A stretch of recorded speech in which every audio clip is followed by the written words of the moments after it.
पडद्यामागचे hero बघितले आहेत का कधी?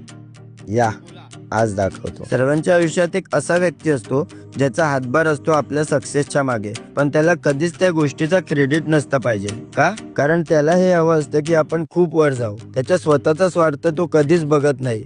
आज आपण बोलणार आहोत आपल्या आयुष्यातल्या अशा व्यक्तीवर ज्याचा खूप मोठा हात आहे आपल्या इथपर्यंत येण्याच्या मागे। तर नमस्कार मित्रांनो, स्वागत आहे तुमचं 100 days 50K चॅलेंज डे 7 मध्ये। आणि सकाळ सकाळ आज मी पोचलोय हेवन मध्ये, म्हणजेच हॉस्पिटलला। बाबांचं थोडं रुटीन चेकअप होतं, मग तो कारभार आटपून निघालो आपली नंबर प्लेट लावायला। ती लावता लावता भेटले आपल्याला काही लहान फॉलोअर्स।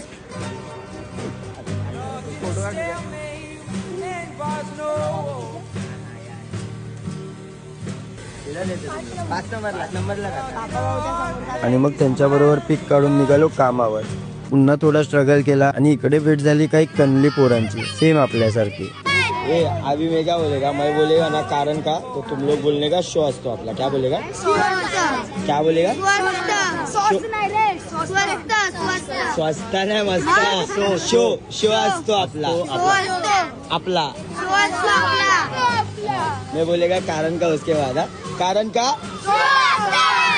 एकदम। मग जरा वाईब चेक करून निघालो घराकडे आणि तितक्यात एक कॉल आला। मग गाडी फिरवली अशा एक व्यक्तीकडे जिचं नाव आहे फालतू, पण व्यक्तिमत्व एकदम भारी। तसं लोकांना तिच्याकडनं होप शून्य असतील आणि थोडीफार ती स्वतः सुद्धा होपलेस असेल स्वतःचे निर्णय घेण्यासाठी, पण जिथे मी अडकलो असेल तिकडे ही व्यक्ती उभी होती, म्हणजेच माझ्या चित्रपटाच्या पडद्यामागचा हिरो। आपल्या स्क्रिप्टिंग पासून ते कॉन्सेप्ट पर्यंतची गोष्ट हिच्यापर्यंत पोहोचवल्याशिवाय मी पुढे जात नाही। इव्हन आपल्या 100 days साठी पण माझा प्लॅन वेगळा होता, पण ती म्हटली कशाला हवंय काही, तू जे आहेस ते दाखव, आम्हाला ते बघायला जास्त मजा आहे आणि बस तुझ्या लाईफ मधनं रोज आम्हाला एक शिकवण दे। मग तर झालंच, संपला विषय। भाईने बोला करने का तो करने का।